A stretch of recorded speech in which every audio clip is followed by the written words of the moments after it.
Exercise number 18। One day, एक दिन, a girl found a coin, एक लड़की को एक सिक्का मिला। It rolled away before her broom when she was sweeping the yard.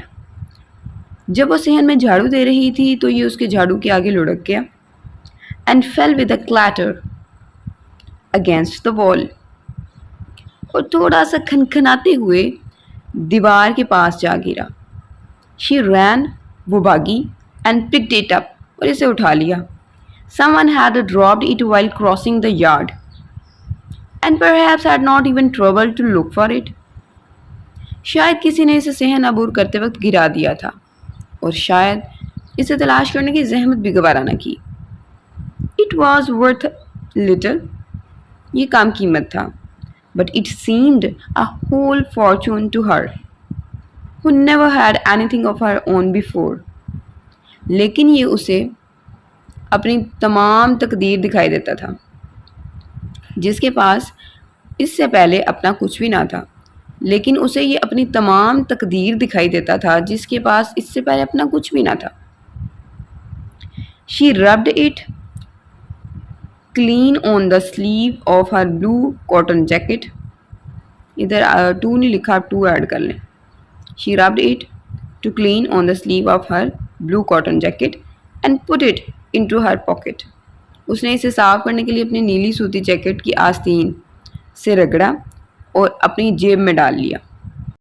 इस एक्सरसाइज में हमने एक ऐसी लड़की के बारे में पढ़ा जिसको के एक सिक्का मिला जो किसी शख्स ने सेहन अबूर करते हुए गिरा दिया था, और चूँकि उसकी इतनी कदर कीमत नहीं थी इसलिए उसने उसे ढूंढने की भी कोशिश नहीं की। लेकिन ये लड़की जो कि सेहन में झाड़ू दे रही थी उसके लिए ये बेशकीमत था, क्योंकि उसके लिए अपनी कोई वैल्यूएबल चीज़ कभी थी ही नहीं, वो किसी चीज़ की कह लें कि मालिक नहीं थी।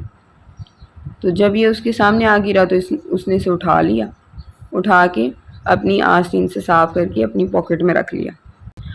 What did the girl find, लड़की को क्या मिला? The girl found a coin, लड़की को एक सिक्का मिला। तो सबसे पहली लाइन है जहाँ पे अ गर्ल लिखा हुआ है वहाँ पे करेंगे द गर्ल।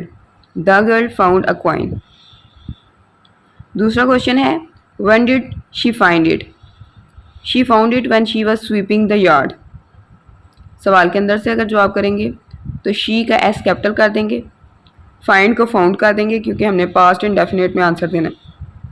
तो फाइंड की सेकंड फॉर्म होगी found, FOUND, found it. Question mark को कट कर देंगे। उसके बाद सेकंड लाइन है पैराग्राफ की when she was sweeping the yard, तो आंसर कंप्लीट हो जाएगा। क्वेश्चन नंबर 3 है how had the coin been dropped there, सिक्का वहाँ कैसे गिरा? The coin had been dropped there by someone while crossing the yard. Next page पे line है someone had dropped it while crossing the yard. यहाँ तक इसका आंसर है। इसको दोबारा से एक्सप्लेन नहीं करी क्योंकि पैराग्राफ ऑलरेडी एक्सप्लेन्ड है। Question number 4 what was the worth of the coin, सिक्के की कीमत क्या थी? The coin was worth little. इसका आंसर है दूसरे पेज पे चौथी लाइन है it was worth little. Question number 5 है why was it a whole fortune for her, ये उसकी कुल तकदीर क्यों था? It was a whole fortune for her because she had never anything of her own before, क्योंकि उसके पास पहले अपना कुछ भी नहीं था, इस वजह से। It seemed a whole fortune to her who never had anything of her own before. Question number 5 का आंसर पैराग्राफ के एंड पे है it seemed a whole fortune to her who never had anything of her own before. Question number 6 how did she clean it, उसने इसे कैसे साफ किया? She cleaned it by rubbing it on the sleeve of her jacket. तो paragraph के end से third line है she rubbed it to clean on the sleeve of her blue cotton jacket, यानी कि अपनी जैकेट की आस्तीन यानी बाजू से रगड़ के उसने उससे साफ किया था सिक्के को। Question number 7 what did she do after cleaning it, साफ करने के बाद उसने क्या किया था?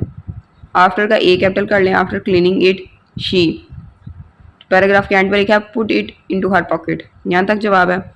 अदरवाइज अगर सेम करना है जो कि यहाँ पे लिखा हुआ है, she put it into her pocket after cleaning it, यानी कि साफ़ करने के बाद उसने इसे अपनी जेब में रख लिया था।